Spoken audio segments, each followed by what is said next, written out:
Bonsoir à tous, j'espère que vous allez bien. Ce soir, on se retrouve pour une nouvelle vidéo ASMR. Et si vous me suivez depuis quelque temps, vous savez que certaines de mes vidéos préférées sont les lectures chuchotées. J'aime beaucoup vous faire la lecture et j'espère que vous appréciez aussi découvrir ou redécouvrir avec moi quelques contes classiques.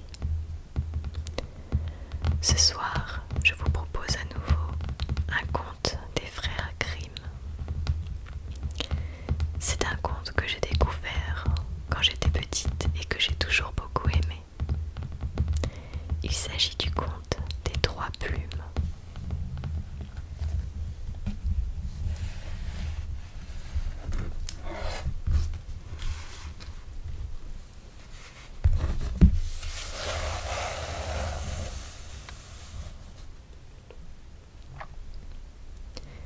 Vous êtes prêts? Allons-y. Les trois plumes. Il était une fois un roi qui avait trois fils, deux qui étaient intelligents et instruits, alors que le troisième ne parlait guère. Il était simple d'esprit et tout le monde l'appelait le simplet. Le roi, en vieillissant, sentant ses forces décliner et songeant à sa mort, ne savait pas auquel de ses trois fils il devait laisser le royaume en héritage. Il leur dit à chacun: « Partez, et celui de vous trois qui me rapportera le plus fin tapis, ce sera lui le roi après ma mort. »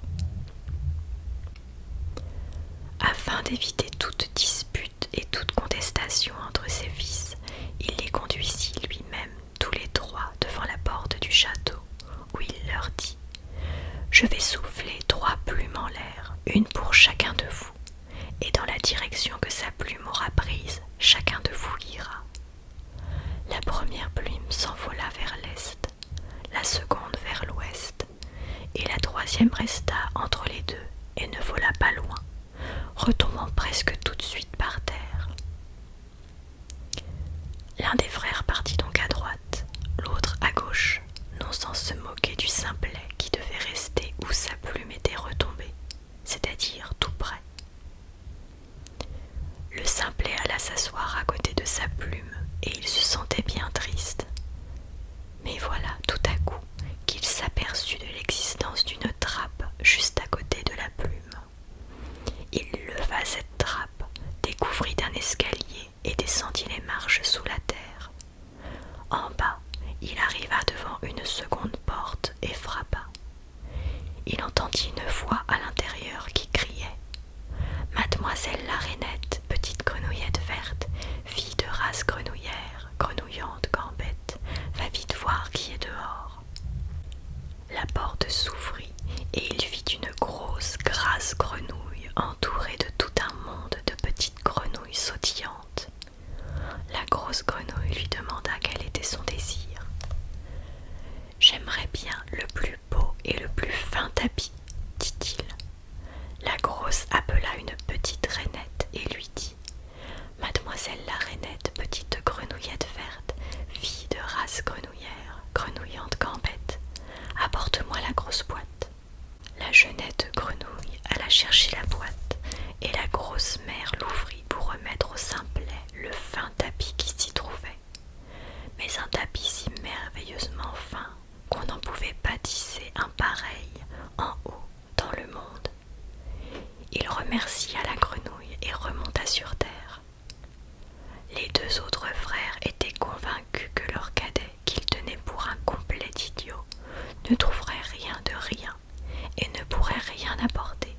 « À quoi pour nous fatiguer à chercher ?» se dirent-ils, et ils se contentèrent d'enlever à la première bergère qu'ils rencontrèrent les tissus grossiers qu'elle avait sur le corps, pour revenir au château les aborder à leur père. Au même moment, le simplet revenait lui aussi, apportant son superbe tapis. Le roi, en le voyant, fut tout étonné. « Selon la stricte justice, dit-il, le royaume devrait revenir au cadet.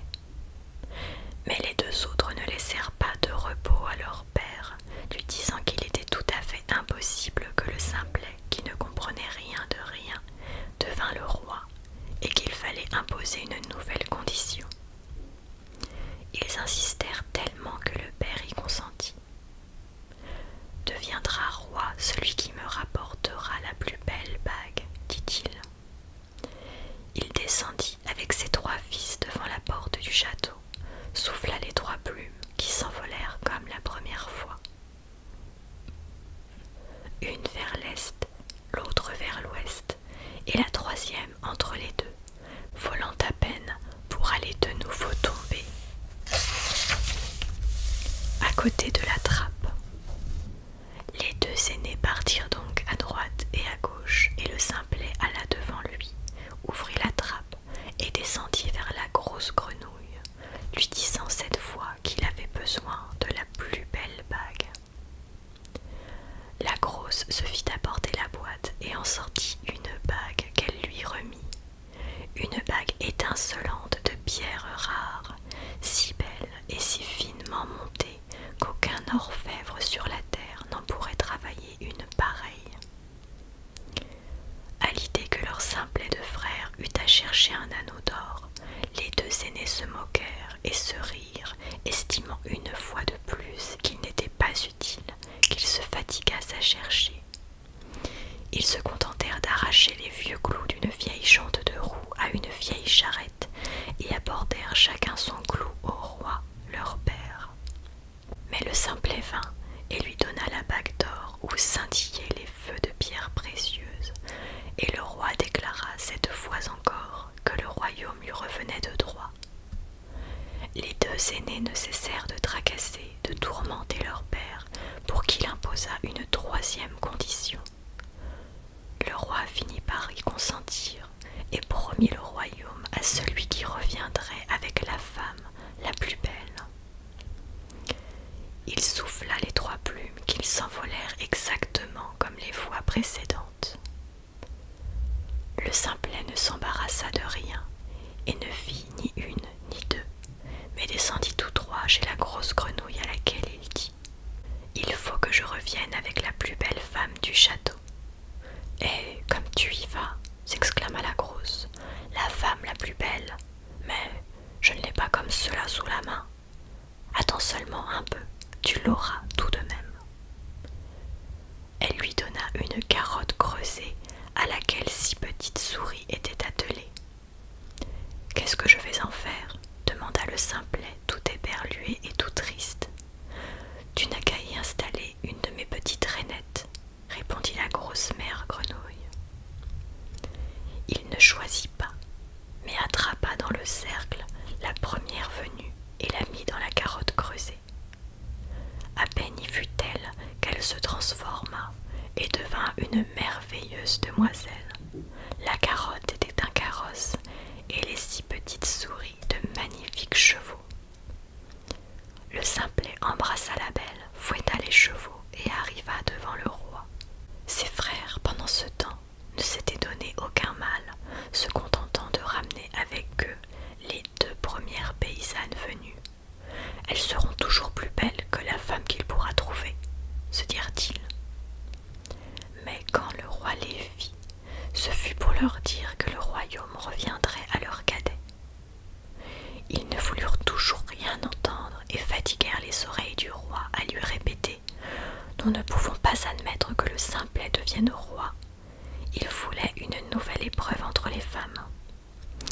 Qu'elle saute à travers le lustre suspendu au milieu de la salle, dirent-ils, et que la préférence aille à celui qui aura amené la plus capable. »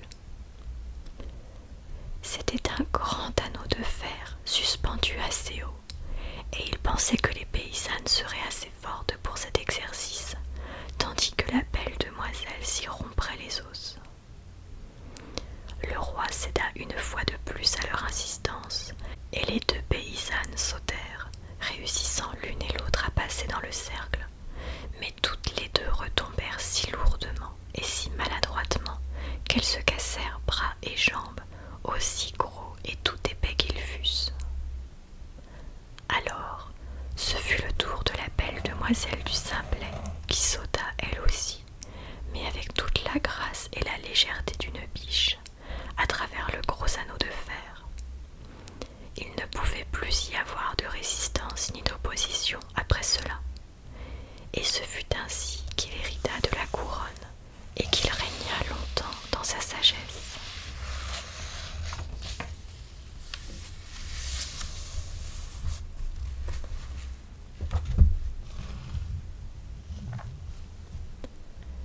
Et voilà pour cette histoire.